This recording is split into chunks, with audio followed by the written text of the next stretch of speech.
Like Kurt said, my name's Carl, this is Kent. We run Jansen Brothers. Dad started in 1965. I was 9 years old, and I can remember him working on his Twin City. So I'm 65, so you do the math. I've been at this a while. My brother Carl and I, we attended the School of Hard Knocks. We're still attending. I have a possibility of retiring, so I think I'm going to get a graduation notice in about a year and a half. So He can retire, but he's still got to come to work every day. We're going to go through a few things that we've learned and been taught by different people. Just like, okay, you just got your dream tractor, you're all excited, and you're going to load it up. So there's a few things we want to talk about from the very start. Okay, you're going to load this tractor. You don't want to run it because you're going to load steel wheels, maybe on wood, maybe on steel, but it's very dangerous. So you got to watch what you do. And I'll have him, because I always start doing it. He says, don't do it like that. So, well, first of all, if you're loading steel on steel, it's important to be very careful, be level, because steel on steel will slide. And I've talked to somebody recently where somebody got hurt bad loading a tractor. We had the Minneapolis Moline group a few weeks ago come and started talking to a guy. So they had a bulldozer that they were pulling off a trailer. And the bulldozer goes up so high that it goes over. Well, they were pulling it off with the tractor, went over, went down, went sideways, and slid all the way down. The boy jumped off the tractor, kind of rocked. I was going over, but it went back. Nobody got hurt. But just another example of load level. And if you can get it, the belting or something that's bolted down so it don't slide. Again, sometimes drive them on, but I recommend a winch. It's just a whole lot safer. And then chaining them down is, I got a guy that does a lot of steam engine hauling. He will chain from one wheel to the trailer, from this wheel to the trailer, kind of in an X. Now there is another way where you go through the wheel, and it's hard to explain, but you wrap the chain and hook it here, and you take the other end of the chain, you wrap it through the wheel, make an X, and come back, put your boomer in the middle. And that tractor cannot go either way. You can do it on the front and the back, but it's a little hard to get them tight at the same time. But it's worth it because they won't move. So on smaller tractors, that's not a bad idea. If you're real lucky and if you got spade lugs, you can slide the chain through the lugs. That is just awesome. That's really easy, but just be careful loading. And depends on what, but a lot of times if you haul your own tractor, it's, your routine, you got your chain set, but if somebody else is hauling your tractor, depends on their levels. There's a lot of good truck drivers out there that can drive everything. They have no idea what how to chain. So you got to be a little cautious if that comes about. And a lot of times they're talking about restoring tractors. Some people like it, some people don't. We usually do. We put some kind of chain hook or something. So when that tractor's up there, you can secure it good. It might take away a little bit of the authenticity, but I'd rather have a little taken away and a little more safety. And if you move a lot of tractors, you'll be, hey, I'm glad I spent a half hour, 45 minutes getting that on there. Okay, the next thing we want to talk about is getting to know your tractor before you start it. Figure out your levers. You should have some kind of throttle. You should have some kind of timing lever. There should be a clutch. Could be two clutches, forward clutch, backwards clutch, a clutch just for the belt pulley. Your transmission, make sure you know what's in and out of gear. A lot of times if you're not sure what's in and out of gear, if you just spin the pulleys and there's a clutch there, you'll know they're out of gear. And the other thing is check belts. Just in case you have a belt-driven governor or something like that. If the belt comes off and the governor doesn't trip, it could run wide open, but be sure you always have a way to shut that down. You want to take the next one? There's a lot of, like the older the tractor, a new tractor, you got a key, hit the key, it's off. Old tractor, you don't have that luxury. Sometimes if you pull them all the way past an idle, then they'll die. But sometimes you can't get to that. It's always nice to have a kill switch somewhere. I see a lot of people just shut the fuel off. Well, in an emergency situation, you're in problems. And then somebody says, well, hit the brakes. Well, go out and look. There's a few of these don't have brakes. So I think there is some shows that mandate that you have a kill switch. We pretty much have a kill switch on most everything we got. If we don't, we have a certain way to shut it off, and we have a lot of relatives and they all want to drive them. So the one thing I always teach anybody that gets on a tractor, if you got a problem, this shuts it off. And on an old tractor, you know, you're going a half a mile an hour, you hit that, you're not going to hurt too much. So always be safe, because 1 second can ruin a whole life. Okay, we service a lot of different vehicles at the garage, and we call that a Golf, grease, oil, lube, and filter. Here we're calling a Golf a grease, oil, lube, and fluids. So you need to check that out. If you have a lubricator, you need to, some have a crank on them. You can crank, see if they work. If they don't have a crank, I would try to unhook the belt and spin it, see if it works. And the thing about a lubricator is you got a little glass comes up there, shows so many drips. Now you get so many drips per cycle. And Rumley recommends 2 drips for the bearings, I think, and 3 drips for the cylinders. Now, a lot of them have a lot more other things they lubricate, but I would recommend more than that. I mean, like 3 and 4, because it's a lot easier to spend a little bit on oil than it is to spend on main bearings or rod bearings or pistons. And the other thing with, if you Rumley people are in here, they have, I think, pretty sure a Mansell lubricator. Their lubricators need to be covered when it's raining, because that goes for all things. We'll talk about that a little later. But a Rumley gets water in it, it will freeze on the bottom. Probably won't freeze in Texas, but in Illinois it would freeze, and that will bust the bottom of a Mansell lubricator, which is used on Rumleys. And you can buy them, but if you just keep the water out, you don't have that problem. And the other thing is just go around it and see what else needs lube, make sure everything is free and turns, and make sure you got all the grease fittings, grease cups. Get familiar with how to lubricate it. If you can get a manual, that's a good idea. And there's a, when we mean by lube and oil, a lot of times they have just like a little divot where you put a drop of oil in. Some of them, they ain't had oil in 10, 20, 30, 50, 100 years. A little bit of oil, it goes a long way. Now they got like chain lubes, you can spray that on there. But a little bit of that makes a big difference, and it makes everything slide better. And so when a random person gets on it and they know how to push it forward, forward the clutch and back, and it snaps in and it works good like that. And the back part of our things is fluid. So I like to say antifreeze. Well, you got to check antifreeze. Well, it'd be pretty long and hard to find any antifreeze in an oil pool. So you got to pay attention, make sure there's oil in them. A lot of them you can check real easy, when they're shut off. And there's some things it's like, well, I don't know if there's antifreeze or oil or whatever cools it.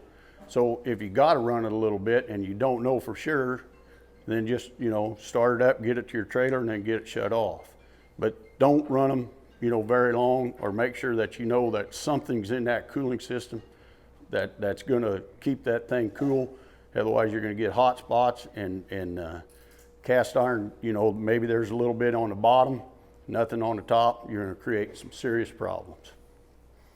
Okay, as you get ready to get this thing home and you're getting ready to start it, you need to look at your magneto.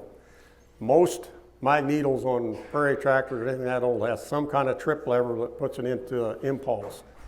An impulse on a magneto retards your timing somewhere around 25, 35 degrees, depending on the magneto. It's very important, because if you don't, it's going to kick. And if they kick, it hurts. We've got a little, I've been kicked a couple times, nothing serious, but. Not by me. We got a little 1908 Sears Auto Buggy. It's a little 2-cylinder motor.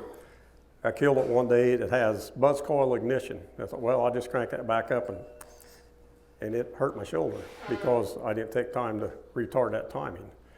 But it's just the little things. You get yourself in a little bit of a hurry or something, and then you get a problem. And also, when you're turning that over for the first start or something, maybe pull your plug wires off, because me and him and a couple of our cousins went out to look at Avery tractor one time out in the country, and said, well, the guy ain't home, just go look at it. He didn't care.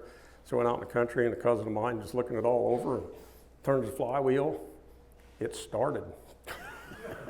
And it was like, how do we shut this off? It ran a couple seconds and died, but it's like, let's not do that again. Anyway, then whenever you do get that far along where you're starting to turn, your impulse should make a snapping noise when it turns. When your magneto turns over, it should make a snapping noise. That proves that your impulse is working and you're safe to go on with that part.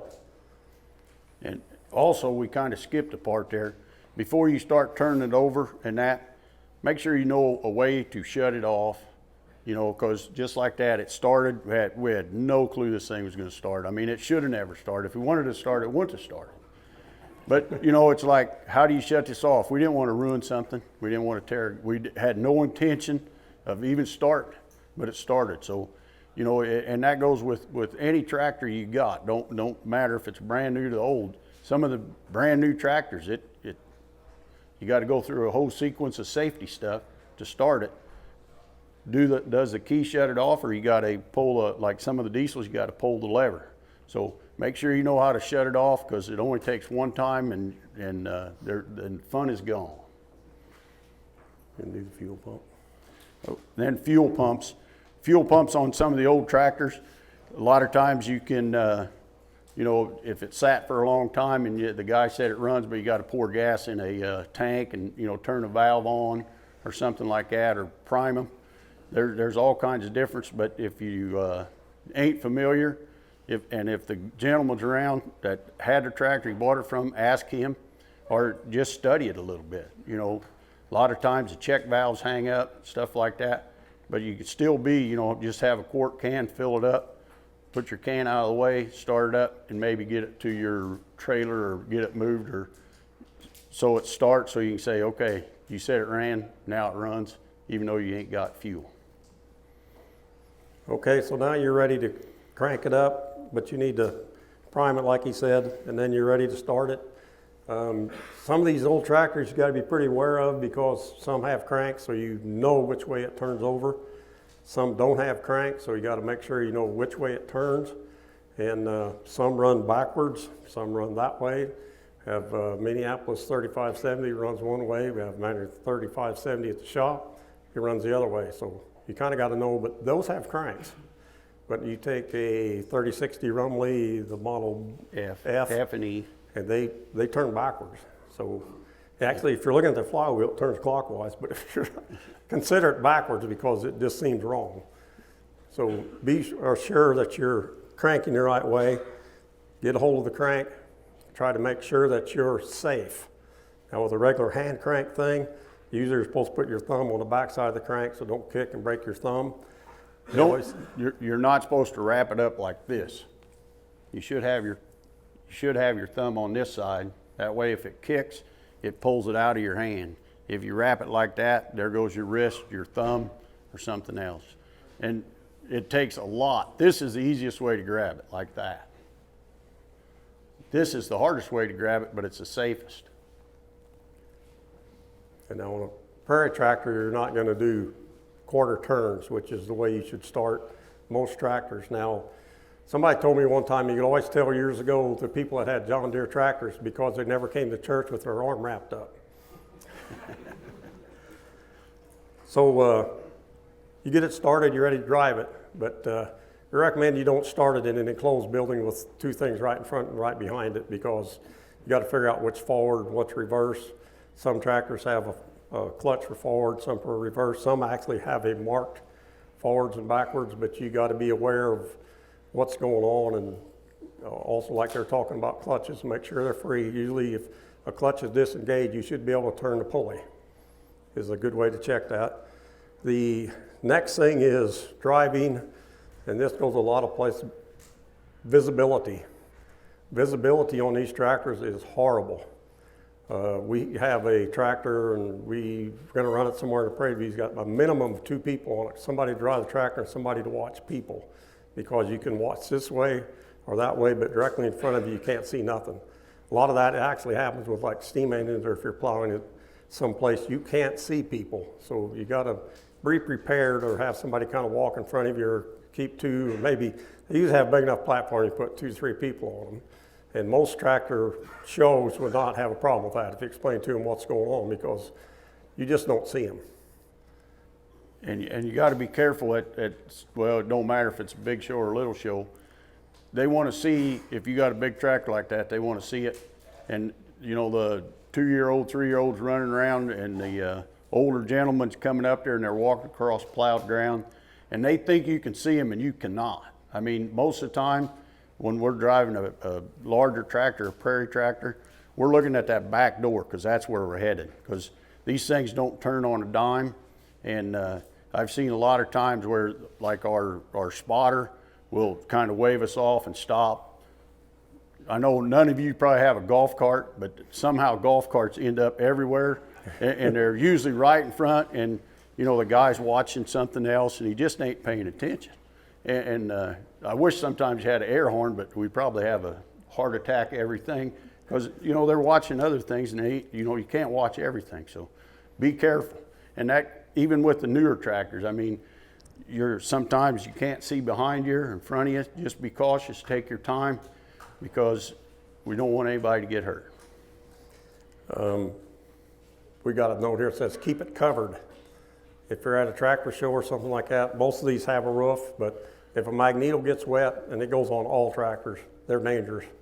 If they're damp or wet, I've seen some people crank a tractor and he lost teeth. So if the tractors, keep them covered. All it takes is a Walmart sack. Plastic just over top does wonders.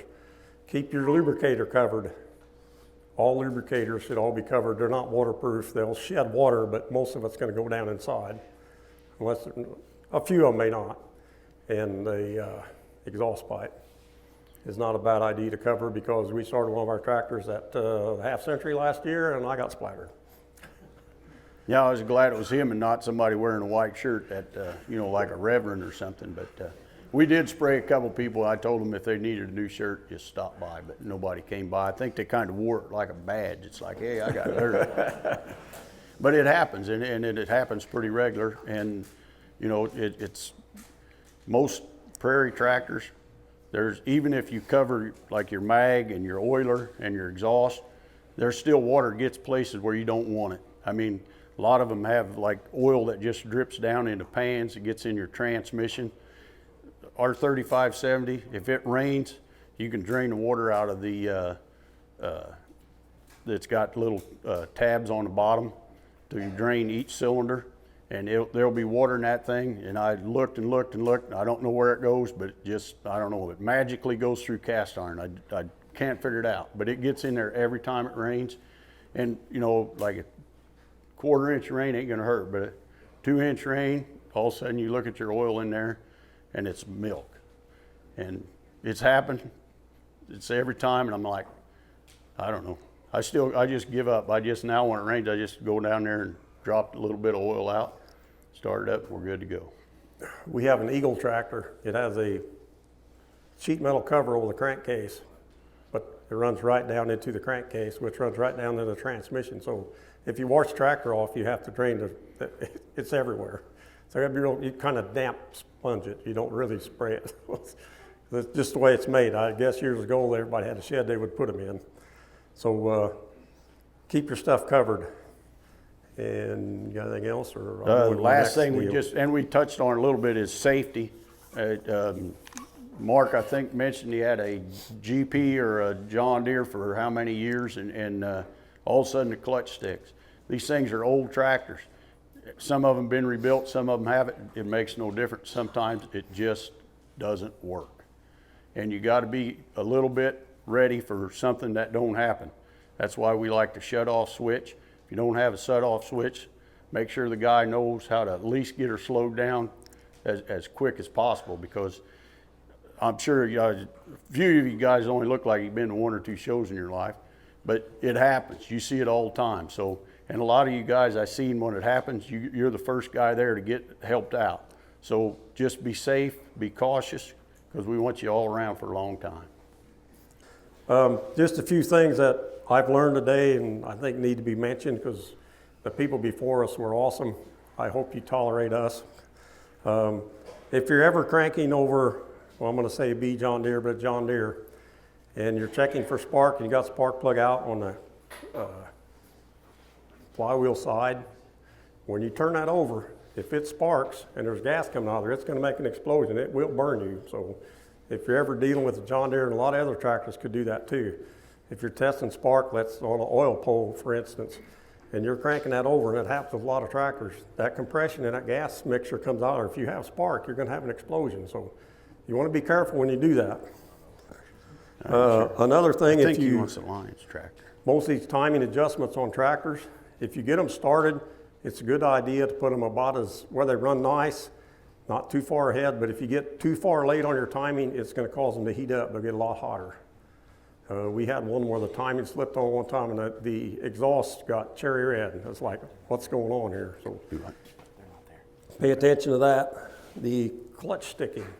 Ran into this several times, and I was actually back in one of our tractors in the shed, and I hit the brakes and the clutch stopped, and I thought, well, I was really about ready to paint that, but I decided I better put a clutch in there. Well, we took apart and put a clutch in there, and there's two little grease fittings on each side of the clutch operating shaft.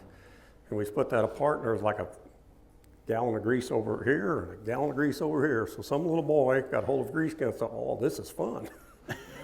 But it was just solid grease on that clutch, and grease and heavy oil will stick a clutch. So just kind of be aware of that. Always make sure they're neutral. The other thing about clutches is there's a little fortune out there. But a fortune clutch used extended bolts that are square-headed and real long. They use a metal disc clutch in there. And if they wear so long and they're under a load, they won't release because the clutch disc will tighten up with that bolt and they will not release. And that's why a lot of people got killed driving Fortunes.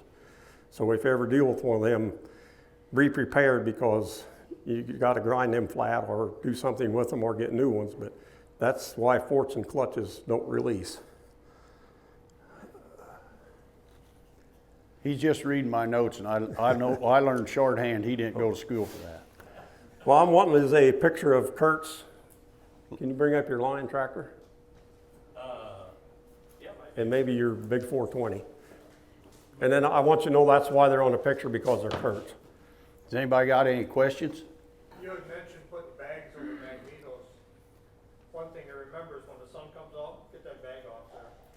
Yeah, because if you don't get he just wanted to know if you put a bag on a magneto, if the sun comes out, take it off. It's called condensation, correct? Yeah. I didn't think they had that up north. We do. Kurt was talking earlier about that big 420 and how modern it is, but he forgot that's where Henry Ford come up with the idea for a 3-point hitch, because that has a mounted plow. And there's a guy here that Steve Vanderzeel that actually has one working, and Kurt's will probably be before long, but that's incredible that in them years they had a mounted plow. And 14. 14. Hyder also made a tractor with a mounted plow. Oh, yeah, Steve. Go ahead. Big 420, in their time, they had a 3-speed forward transmission. How many tractors of their time had a 3-speed forward transmission? 13, 14, 15, 16, 3-speed forward, inline 4, mounted plow lift, canopy. Cab. I mean, it was, Yeah. and they threw rods through the block. Yeah. It is pretty incredible. If you had, like one of them mentioned, they went from that to these two. So that's almost like reverse engineering. The same designers and the same marketer. Yeah. Okay, this little Lion tractor is similar to a lot of other tractors. It's got, you sit on the back, you rear steer. And if you ever want to drive one of them, you make sure you got space. Was doing a little work on cursor, pushing out of the garage. And when you're sitting on that and you rear steer, when you turn, you don't go the right way. And I missed a really nice truck by like thousandths of an inch because it just didn't go where it was supposed to. And then about the time you get that rear wheel steer figured out, you think I got this, then you back it up and then you just done lost everything you thought you had. And a seat belt. Yeah, if you turn that thing where it turns in a circle, it's kind of like a merry-go-round. You better hold on to the steering wheel or you're coming off there. Yeah.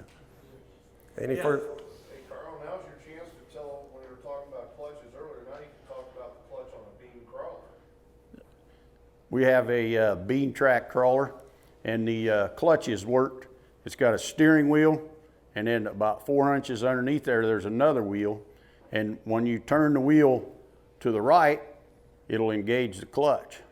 And if you turn the wheel back to the middle, it'll put it in neutral. And if you turn it to the left, it'll engage the clutch again. So you're driving along and you're just proud as you can be, and you're coming up and it's like, oh, I can inch this baby up here. And then you forgot that you turned it left. So you're trying to turn it left to get the clutch to release, and guess what? You can't, so you got to turn it back right. By the time you did that, you went about 10 feet. So I think I had crawler Mike back there driving it, and I told him, I said, be aware that is. But anyway, after they left, I don't know if Mark knows this or not, but I pulled it in the shed, and I knew for a fact that I turned that thing right, so I was ready to turn it left. And I inched it up. Of course, my shed's a little different than all you. I got to get everything within an inch, not 3 or 4 feet. So sure enough, I was right there. I turned the wheel, and guess what? I was the wrong way. So by the time you get it, you got to turn it another quarter turn and another quarter turn. She crawled up on a back fender, but it caught a lug, went up, didn't hurt nothing. But after that, now we got a little, like a little flag, so you know which way you got to go. But talk about crazy, you're going to grab the steering wheel and then you're going to grab this, and next thing you know, it's too late. And it's got a kill switch on it too, but I didn't think about the kill switch till afterwards. And it has a very smooth engaging clutch. Bam, it's in. Yeah, there's no feather in the clutch. Anybody else? Now, Kurt told me that since we were last, he was saving the best for last, which I think was a joke, but he said that since you're such a good class, that as you leave, you should just take a picture, take a tractor of whichever one you want on your way out. Thank you, Kurt. We appreciate that. Signs are for good too, so whichever sign you want, just take with you. He's just going to sell them. You see why I hang with these guys, right? Hey, give Carl a Thank you.